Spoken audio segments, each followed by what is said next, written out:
You're listening to Not So Live from Asteroid G, not currently banned from the Paramount parking lot. I'm your host, Mike Finkelstein.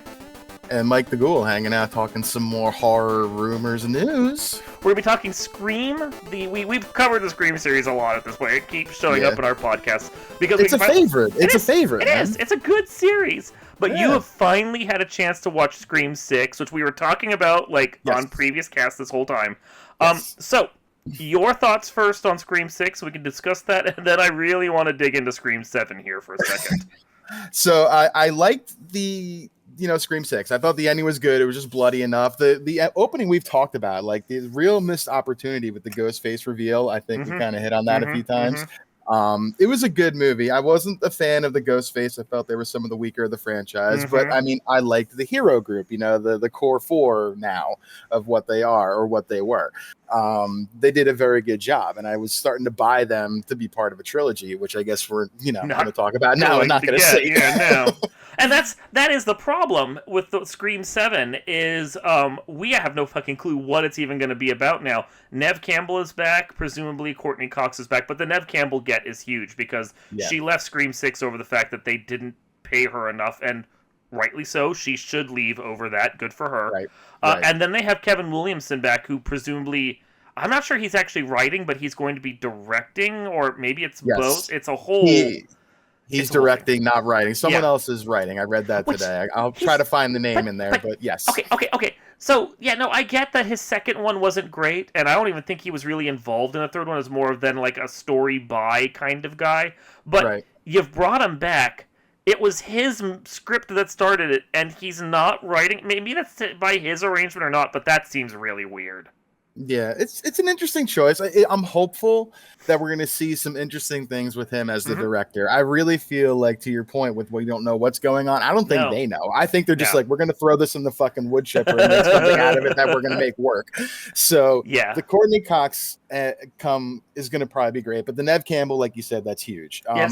If you want to save the franchise, that really doesn't need saving, but needs saving from itself right now, Neve Campbell's the right person to grab, and you pay her what she wants. And Kevin Williamson has said that you pay her what she wants. Well, I think this worked out well for her, is the fact that because they decided to fire one of the two lead actresses, Melissa Barrera, just stating support for the people of Gaza was all she said, and she got fired over that because, quote unquote, it's anti-Semitic, which it's not. As the Jew on the podcast, it's not. I feel I don't have authority to speak for all of Israel. I do have authority to speak as someone who is of Jewish descent, going, that's not anti-Semitic to support people. That's no. But she got fired for those comments, and then because she was basically the lead, because Neve Campbell walked away from Scream 6 for not getting paid enough money, your series is based around her character, Sam Carpenter. If you don't have her, you don't have a film. So at that point, when Paramount's like, shit, what did we do? Neve could basically ask for anything she wanted, and I'm sure they were willing to throw it at her at that point. So good for her. They fucked up hard, though.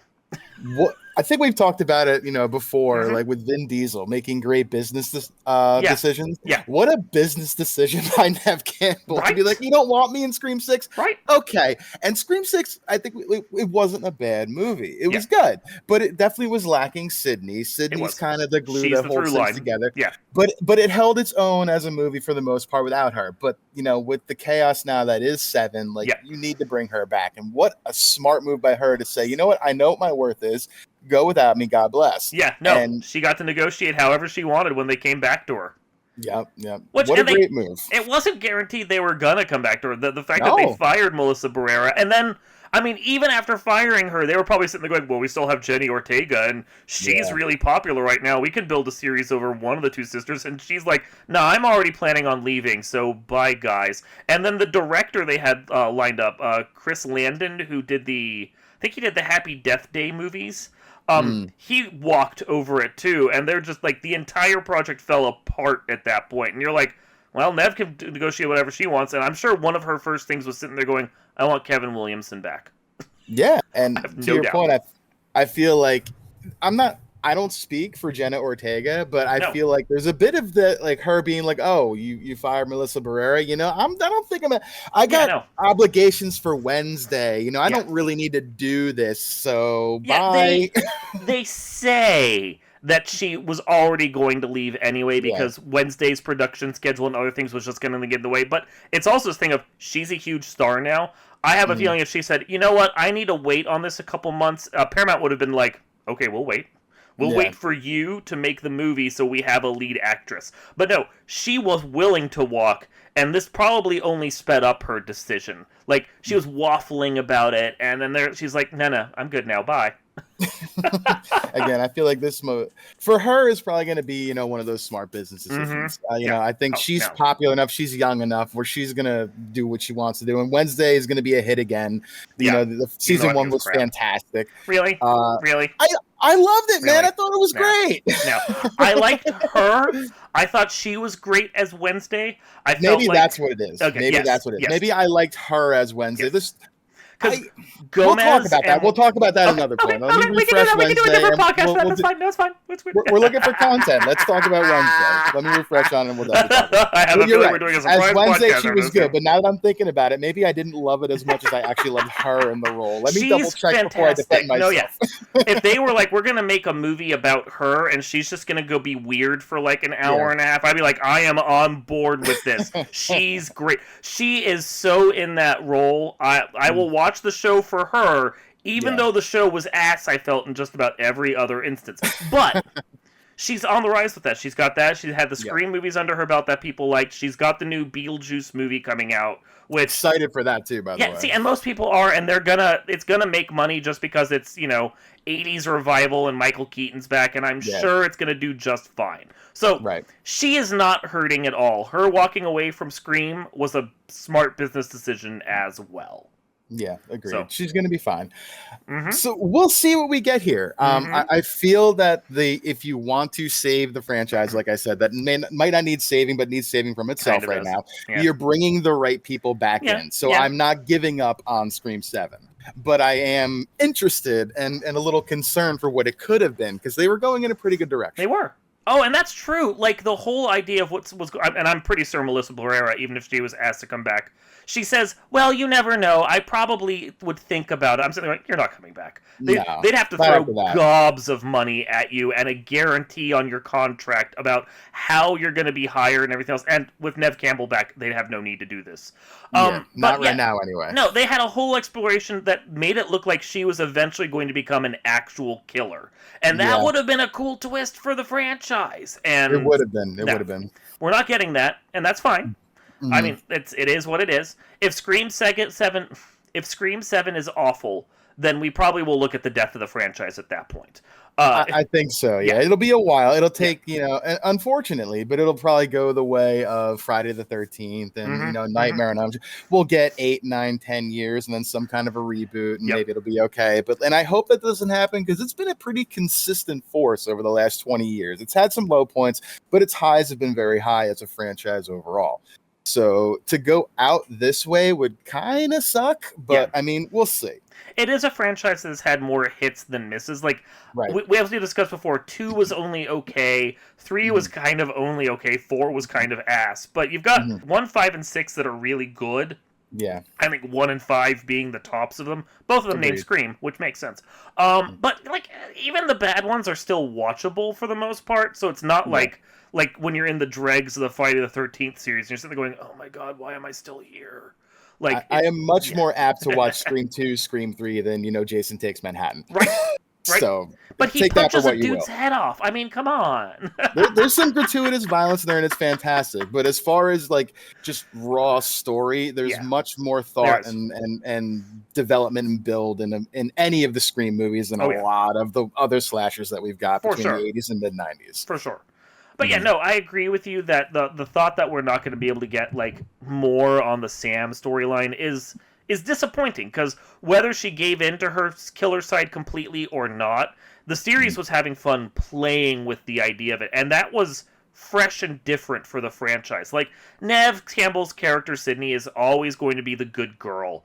Like, we don't get anything new about it. She survives. Someone tries to kill her. She kills them. that's the end of it. Without, like, Sam's character around to play off of, you never have to worry about her plot armor, because you don't have the franchise at this point without her. But if Sam were around, there's a possibility Sam could kill her. There's a possibility she could just die. You don't know. Like, it's less obvious whether or not Sydney's going to make it through a film if Sam is around.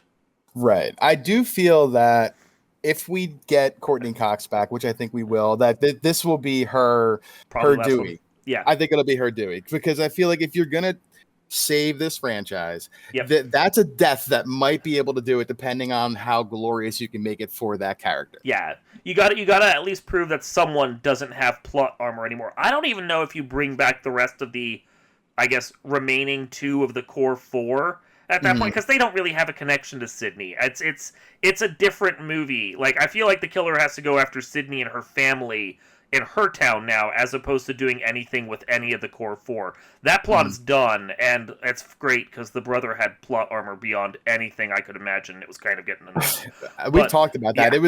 It was insane. It was insane how that guy had not died even in Scream 5. No, so he needed to die. He kept not dying. Dude had to die. So I think that we'll see, probably a Patrick Dempsey appearance in this movie, much more likely than we'd see. We'll see the what's left of that core 4 probably in some role in these movies. They'll probably take whatever paycheck they could take. Why not? Whatever. I bet you in the intro. I bet you if we see the other 2 of the core 4, the intro. It's in the intro, and they both die to prove that plot armor doesn't exist, quote unquote. Maybe that's what they can do in the first 15 minutes of that movie, then to really set it up and be like, okay, you know what? They both probably shouldn't have made it through 5 and 6. Let's take care of them both right here, and now we got you for the next 90 minutes.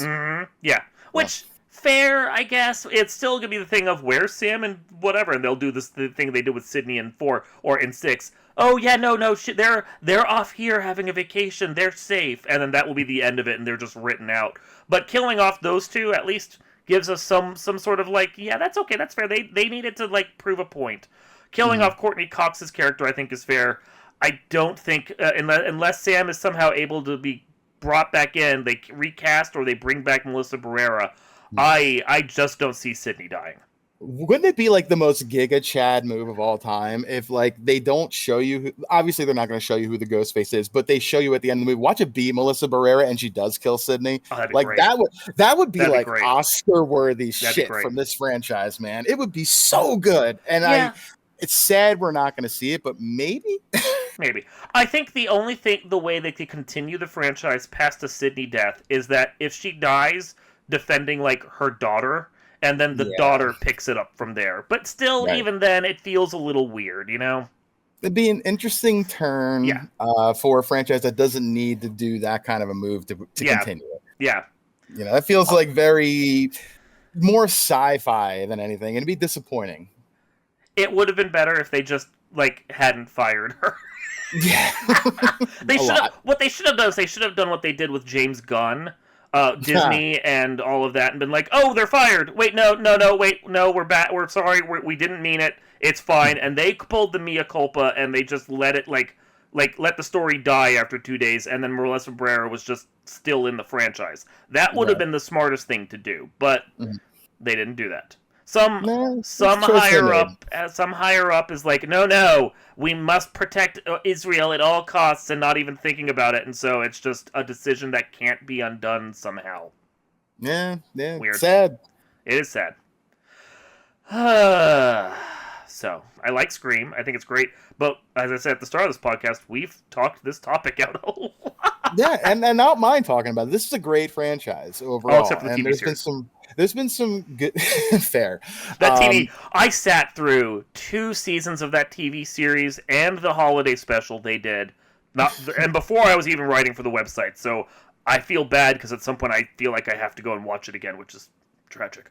But I didn't even have the stamina to try and go watch the 3rd season. That's how bad it is.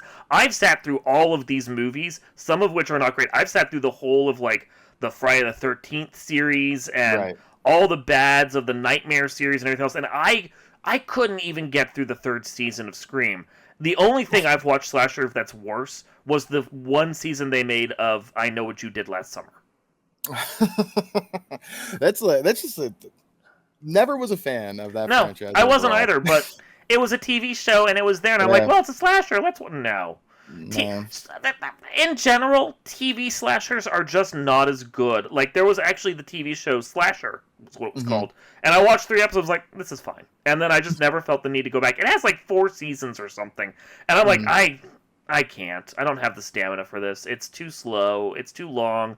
You get, like, 1 or 2 kills in the span of, like, what would normally be 8 or 9. And I'm like, I need more, guys. Give me more. The pacing doesn't really work well when you try to stretch something out that should be 90 to 110 minutes into 8 or 9 episodes. It just doesn't feel right. No. There's too much exposition. There's too much, not clutching your seat waiting for something to happen. You know, it's just too much downtime. So it just doesn't work. No. Yeah, so the Scream series, the Scream TV show, which they did because they couldn't do the movies because, like, the 4th one bombed so bad. Right. They're like, we can't make any more of these. Let's do a TV show. And then they're like, maybe we should have made more movies. I like Jill from the 4th one. We've talked about Ghostface before. She's very high on my list. But you're right. Overall, that is definitely, the story's the within weakest. 3 and 4 are the weakest for me overall, and they're up there. But the one endearing factor for 4 for me is Jill. I love Jill. Her performance is fun. She's a weirdo killer.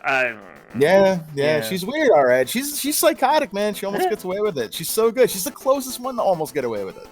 Yeah, she was almost the series Kefka.